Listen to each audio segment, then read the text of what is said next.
Hello everyone, welcome back to my channel. ಇವತ್ತಿನ ವಿಡಿಯೋದಲ್ಲಿ ನಾನು ತೋರಿಸ್ತಾ ಇರುವಂತಹ ರೆಸಿಪಿನ ಒಂದು ಸಲ ಆದರೂ ಟ್ರೈ ಮಾಡಿ ನೋಡಿ, ಸಖತ್ತಾಗಿರುತ್ತೆ.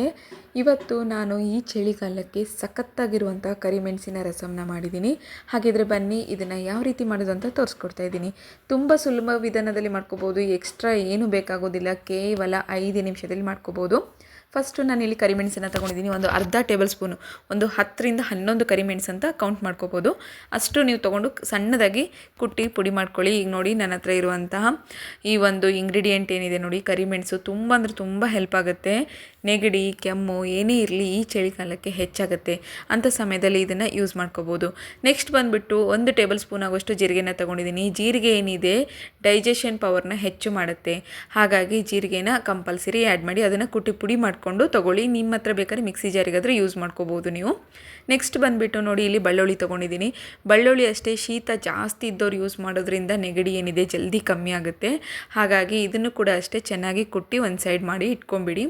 ಇಷ್ಟೇ ನೋಡಿ, ಜಾಸ್ತಿ ಏನು ಬೇಕಾಗೋದಿಲ್ಲ. ಹಾಗೆ ಸಮಯ ಕೂಡ ಟೈಮೇ ಇಲ್ಲ ನಿಮಗೆ ಅನ್ನೋರು ಕೂಡ ಈ ರಸಮ್ನ ತುಂಬ ಸುಲಭವಾಗಿ ಮಾಡ್ಕೋಬೋದು. ನಾನು ಇಲ್ಲಿ ಒಂದು ಪ್ಯಾನ್ ಇಟ್ಟಿದ್ದೀನಿ. ಅದಕ್ಕೆ 1 ಟೇಬಲ್ ಸ್ಪೂನ್ ಆಗೋಷ್ಟು ಎಣ್ಣೆನ ತೊಗೊಂಡಿದ್ದೀನಿ.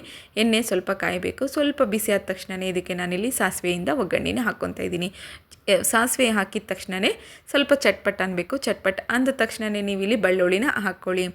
ಬೆಳ್ಳುಳ್ಳಿ ಕೂಡ ಅಷ್ಟೇ ಕಲರ್ ಚೇಂಜ್ ಆಗೋರಿಗೆ ಚೆನ್ನಾಗಿ ಫ್ರೈ ಮಾಡ್ಕೋಬೇಕಾಗತ್ತೆ. ಈಗ ಒಂದೊಂದೇ ಇಂಗ್ರೀಡಿಯೆಂಟ್ಸ್ನ ಆ್ಯಡ್ ಮಾಡ್ಕೊತ ಹೋಗೋಣ.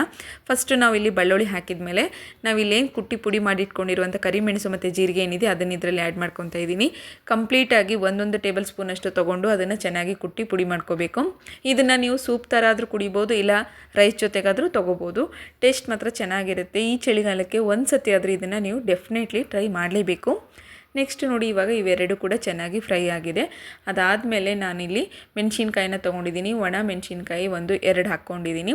ನಿಮಗೆ ಖಾರ ಜಾಸ್ತಿ ಬೇಕನ್ನೋ ಆಗಿದ್ರೆ ಖಾರದ ಪುಡಿ ಕೂಡ ಆ್ಯಡ್ ಮಾಡ್ಕೋಬೋದು.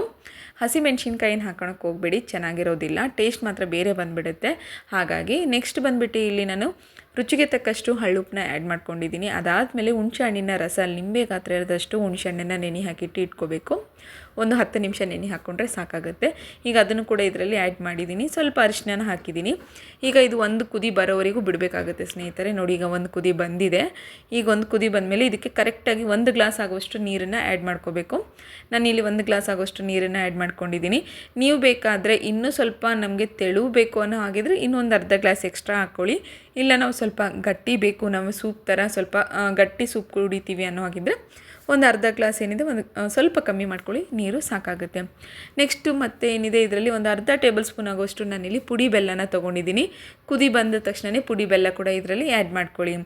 ಈಗ ನೋಡಿ, ಒಂದು ಕುದಿ ಬರ್ತಾ ಇದೆ. ಇದೇ ರೀತಿ ಕುದೀತಾ ಇರಬೇಕು. ಒಂದು 5 ನಿಮಿಷಗಳ ಕಾಲ ಕುದಿಸ್ಕೊಂಬಿಟ್ರೆ ಸಾಕಾಗುತ್ತೆ.